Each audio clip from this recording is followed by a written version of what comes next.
Apa itu mentorship? Mentorship merupakan proses pembelajaran di mana seorang mentor mampu membuat MTE yang tadinya bergantung menjadi mandiri melalui kegiatan belajar. Kegiatan belajar yang diharapkan yaitu mengalami sendiri dan menemukan sendiri fenomena praktik keperawatan di mana hal ini diharapkan dapat membangun kepercayaan diri, harga diri, dan kesadaran diri yang merupakan fundamental dalam penyelesaian masalah.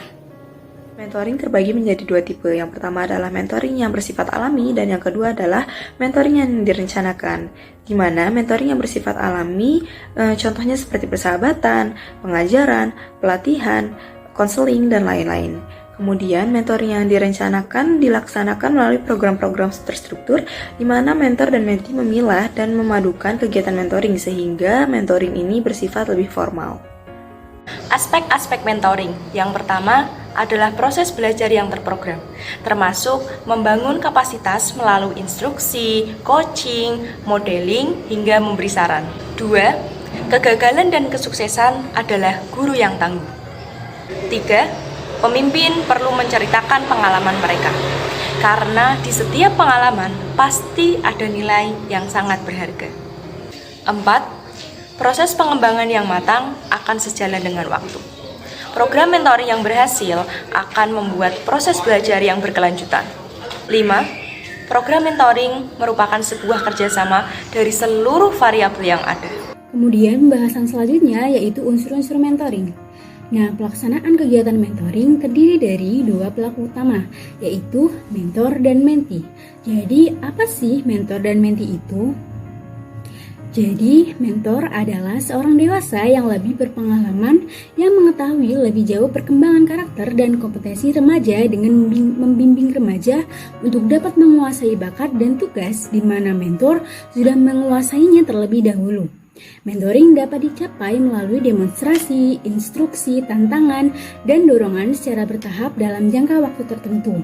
Seorang mentor tidak hanya berperan sebagai seorang pembimbing saja, tetapi ia memiliki multifungsi, yaitu selain sebagai seorang guru atau teacher, bagi mentinya juga seorang pendukung atau sponsor, kemudian pendorong atau encourage, kemudian konselor, dan sahabat atau best friend. Untuk itu, seorang mentor harus memiliki kriteria tertentu guna mencapai tujuan dari pelaksanaan mentoring itu sendiri. Kemudian, unsur mentoring yang kedua yaitu mentee. Jadi, apa sih mentee itu? Mentee adalah sebutan untuk seseorang yang mengikuti kegiatan mentoring. Suksesnya pelaksanaan mentoring tidak hanya bergantung pada karakteristik mentor saja, tetapi juga karakteristik dari mentee itu sendiri. Adapun karakteristik yang seharusnya dimiliki oleh seorang mentee adalah yang pertama, mempunyai keinginan untuk belajar, kemudian mempunyai keinginan untuk bekerja sebagai tim, kemudian sabar, mampu mengambil resiko, dan bersikap positif. Tahapan mentoring. Yang pertama ada I do, you watch. Mentor memberikan contoh kepada orang yang akan dimentor. Yang kedua ada I do, you help. Mengajak mentee untuk membantu mentor. Mentee mulai belajar proses yang lebih mendalam. Yang ketiga ada you do, I help. Mengizinkan mentee untuk mulai tampil dan melakukan tindakan. Yang terakhir ada you do, I watch. Mentor sudah merasa yakin dengan kompetensi dan kapabilitas dari mentinya. Pada tahap ini mentor bisa melepas dan mengamati saja serta mementor calon pemimpin lainnya. Selanjutnya yaitu cara memulai program mentoring. Yang pertama yaitu menyusun learning tasks. HRD perlu menyusun hal-hal apa saja yang diajarkan oleh mentor pada mentee agar pembelajaran mencapai sasaran yang telah ditetapkan. Fitur learning checklist dapat membantu HRD untuk membuat daftar learning tasks apa saja yang perlu diajarkan kepada mentee beserta tenggat waktunya. Yang kedua yaitu mengkalkulasikan anggaran. Tiap program yang berjalan pasti memerlukan anggaran khusus yang harus dikeluarkan. Agar pengeluaran tidak membengkak, HRD dapat mengkalkulasikan estimasi anggaran menggunakan fitur budget calculation. Untuk memilih cara hitung anggaran, gunakan fitur budget calculation setup.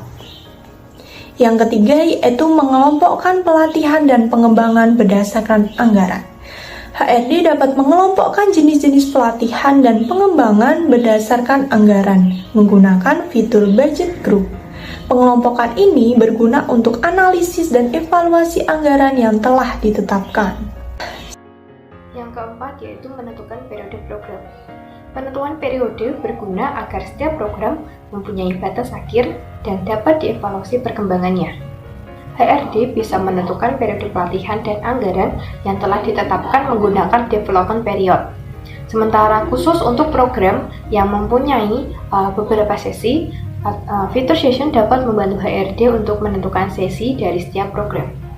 Yang kelima yaitu mengelola program pelatihan dan pengembangan. Fitur development activity membantu HRD dalam mengelola berbagai program pelatihan dan pengembangan karyawan seperti jenis, daftar karyawan yang wajib mengikuti program, serta membantu untuk mengukur skill dan kompetensi yang harus dikuasai karyawan sebagai seorang mentor. Dan yang keenam, yaitu merangkum hasil program mentorship. Hal ini dibutuhkan untuk mengetahui bagaimana progres pelatihan dan pengembangan yang telah berlalu hasilnya dan untuk memudahkan membuat rangkuman. Dan HRD juga dapat menggunakan fitur activity catalog yang berguna untuk merangkum hasil dari pelatihan serta melakukan estimasi total biaya yang sudah dikeluarkan.